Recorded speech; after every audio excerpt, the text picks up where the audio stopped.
Today I am going to start a new chapter, dual nature of radiation and matter. It is one of the interesting chapter in your secondary syllabus. So chapter name is dual nature of radiation and matter. The phenomenon like interference, polarization, diffraction, which can be explained only on the wave nature of light. Whereas some other phenomenon like photoelectric effect, Raman effect, Compton scattering, which can be explained only on the particle nature of light. Here, the chapter name says dual nature. One is the particle nature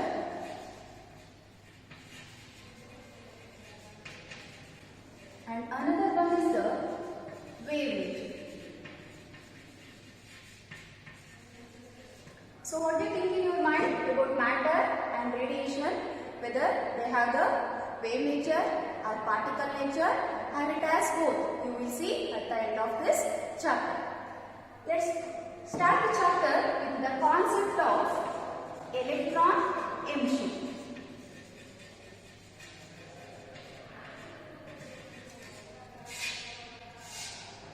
We all know that metals are good conductors because they contain the large number of free electrons, and these free electrons are responsible for conductivity, and the electrons are negatively charged particles. They are revolving around the nucleus. Here the metal contains the free electrons. So what are free electrons? So free electrons are free to move. So inside this metal only, they cannot leave the metal surface. So free electrons are free to move inside the metal. They cannot leave the metal surface. These are, we call it as free electrons. And the free electrons are very loosely bound to the nucleus, or these are unbound to the nucleus. In solid materials, the atoms are very compactly arranged. From this, these free electrons are free to move inside the metal. When we apply the external energy to this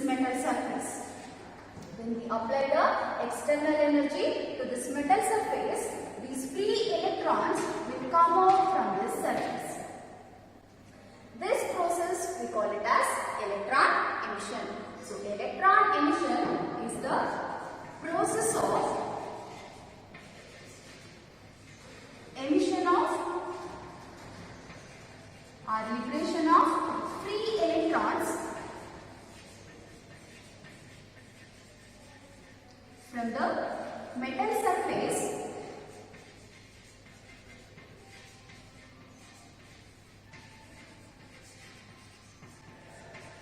by applying external energy.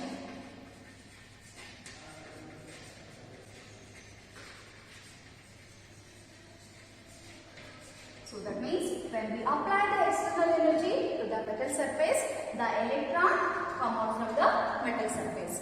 So this process we call it as electron emission. Here, some minimum energy is required by the free electron to just liberate from this metal surface. That minimum energy we call it as work function. Let's see the definition of work function.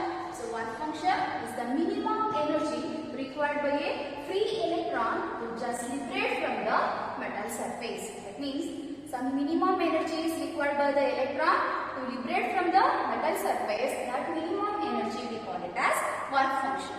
So work function is denoted by the symbol phi naught, and the SI unit of work function is joule. And electron volt is also a unit of energy which is commonly used in the nuclear physics. Electron volt is simply written as EV. Work function, it's not common for all metals. It is different from one metal to another metal because work function depends on the nature of metal surface and properties of the metal. For example, platinum has highest work function. Its value is 5.65 electron volt. Cesium has lowest work function. 0.4 electron volt. Let's see the definition of electron volt. It is the energy gained by an electron when it has been accelerated by a potential difference of 1 volt. The energy gained by an electron when it has been accelerated by a potential difference of 1 volt, we call it as electron volt. The value of 1 electron volt, that means 1 eV, is equal to 1.602 into 10 power minus 19 joule. I already told you, electron emission is the process of the liberation of free electrons from the metal surface by applying external energy. According to electron theory of metals, a large number of loosely bound electrons, that means free electrons, are exist in a metal. So the emission of free electrons from the metal surface involves different methods. Let's see one by one. In that, first one is the thermionic emission. The word thermo means heat. So heat is a form of energy. In this method, we supply the heat, that means thermal energy. Thermionic emission is the process of emission of free electrons from the metal surface by suitably heating a metal. Here we consider the metal here. These are the free electrons. So when we heat in this metal, that means we supply the thermal energy. The free electrons are come out from this surface. So when we heating the metal surface, so the electron will come out from this surface. This emission we call it as thermionic emission. So thermionic emission is the process of emission of free electrons from the metal surface by suitably heating a metal. So next one method is photoelectric emission. So it is the process of emission of free electrons from the metal surface when a light of suitable frequency is incident on it. So photon is nothing but the light rays. So light is a form of energy. So in this method we use the light as an energy for the emission of electrons. So photoelectric emission is the process of emission of free electrons from the metal surface when light of suitable frequency is incident on it. Here the free electrons,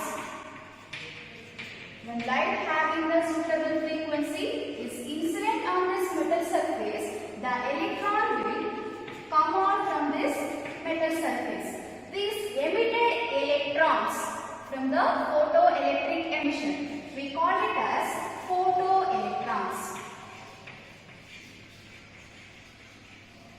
So the emitted electrons from the photoelectric emission, we call it as photoelectrons. Next method is field emission. It is the process of emission of free electrons from the metal surface by applying a strong electric field to the metal. And the electric field is applied in the order of 10 power 8 volt per meter. That means when we apply the strong electric field to the metal, the electrons will come out from the metal surface. And electric field is applied in the order of 10 power 8. Field emission is also called as a cold cathode emission. Another one method is secondary emission. So secondary emission is the process of emission of electrons from the metal surface using a beam of accelerated charged particles. Accelerated charged particles like electrons. So this method we call it as secondary emission. Secondary emission is the process of emission of electrons from the metal surface using a beam of accelerated charged particles. So these are the different methods for the emission of electrons from the metal surface. So by heating a metal, or by using light of suitable frequency, or by using a strong electric field, or by using a beam of accelerated charged particles, the electron will come out from the metal surface. So next concept is photoelectric effect. You all well know about photoelectric effect.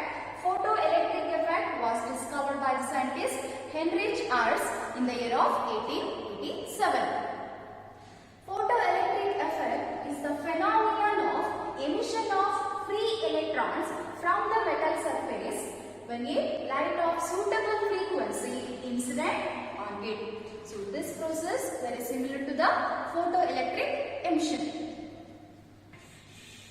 So when light of suitable frequency is incident on the metal surface, the free electrons will come out from this surface, and the emitted electrons, we call it as photoelectrons. And the current constituted by the photoelectrons, we call it as photoelectric current or photocurrent. So current means nothing but the flow of charges. So the current constituted by photoelectrons, that means the electrons emitted by the photoelectric emission. So the current constituted by photoelectrons is called photoelectric current, or we call it as photocurrent. In photoelectric effect, the light energy is converted into electrical energy, because where light having the suitable frequency is incident on the metal surface, the electrons will come out. That means light energy is converted into electrical energy.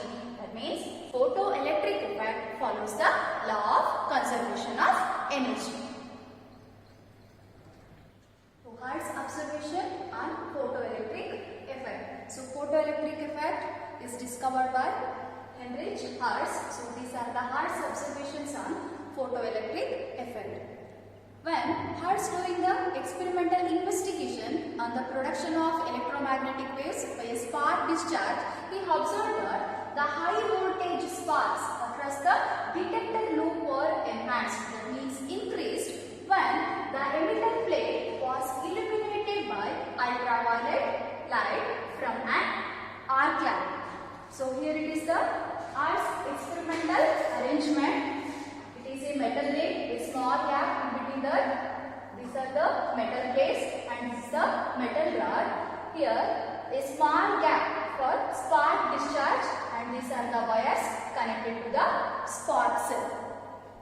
So high voltage sparks across the detector loop were enhanced when the emitter plate was illuminated by a ultraviolet light from an arc lamp. Here it is the emitter plate, and this one is the collector plate. So high voltage sparks or detector, high voltage sparks across the detector loop were increased when the emitter plate was illuminated by ultraviolet light. So this emitter plate is illuminated by the ultraviolet light. So that means when UV rays are incident on this emitter plate, the high voltage sparks are detected.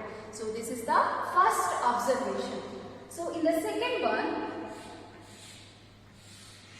when light rays are incident on the metal surface, the electrons near the metal surface will absorb enough energy for overcome of attraction of the positive ions. After getting the sufficient energy, these electrons will come out from the metal surface and they are escaped to the surrounding space.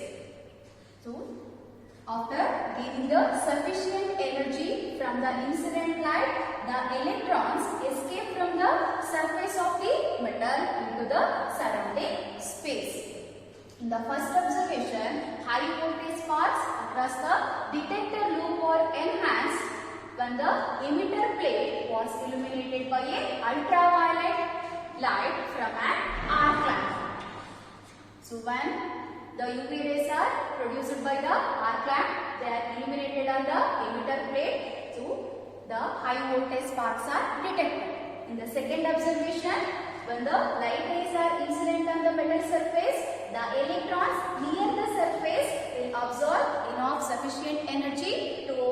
attraction of the positive ions, and after gain the sufficient energy, the electrons will come out from the surface into the surrounding space. So these are the Hertz observations on photoelectric effect. Next observation is Lenard's observations on photoelectric effect. So Lenard's observed that when ultraviolet radiations were allowed to fall on the emitter plate of an evacuated glass tube, it containing 2 electrodes, so current flows in the circuit. So Lenard's made an experimental arrangement with considering evacuated glass tube. So inside this 2 electrodes. So one is the emitter plate and another one is the collector plate. When ultraviolet radiations are allowed to fall on the emitter plate, so when the UV rays are incident on the emitter plate, so the electron will flow from emitter plate and they are attracted towards the positive collector plate. When UV rays is incident on the emitter plate, the electrons are emitted. These electrons are attracted towards the positive collector plate. These emitted electrons, that means photoelectrons, causes the current in the circuit. So when UV rays falls on the emitter plate, the electrons are emitted. The emitted electrons causes the current in the circuit. This is the first observation. And as soon as when ultraviolet radiations are stopped, the current flow in the circuit is also stopped. As soon as the ultraviolet radiations were stopped, the current flow is also stopped. These are the Lenard's observations on photoelectric effect. So when ultraviolet radiations incident on the emitter plate, so current flows in the circuit. When ultraviolet radiations are stopped, the current flow is also stopped. So the conclusion on Lenard's observation is the UV rays when incident on the emitter plate, the current flows in the external circuit. So this is about the Lenard's observations on photoelectric effect. Next one is Alcraft's observations on photoelectric effect.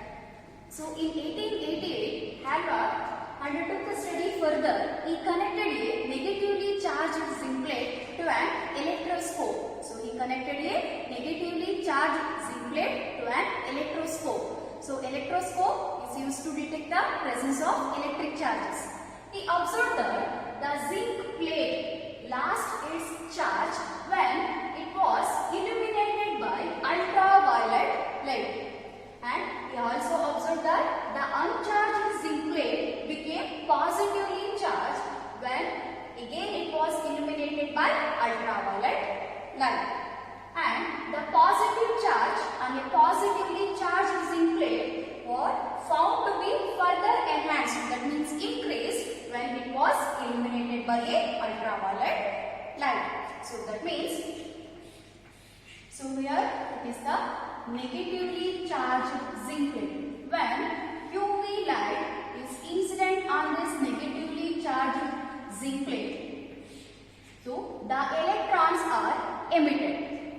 So when electrons are emitted, then the zinc plate becomes neutral. So because neutral means the protons is equal to electrons. And again, when the UV rays is incident on this neutral zinc plate, the electrons are emitted, so it becomes positively charged. Because the electrons are emitted, remaining there are protons, it becomes positive zinc plate. When the UV rays are incident on this positively charged zinc plate, so the positive charge is enhanced on the zinc plate, that means increased. So when UV rays is incident on the negatively charged zinc plate, so it becomes neutral. When UV rays are incident on the neutral zinc plate, it become positively charged.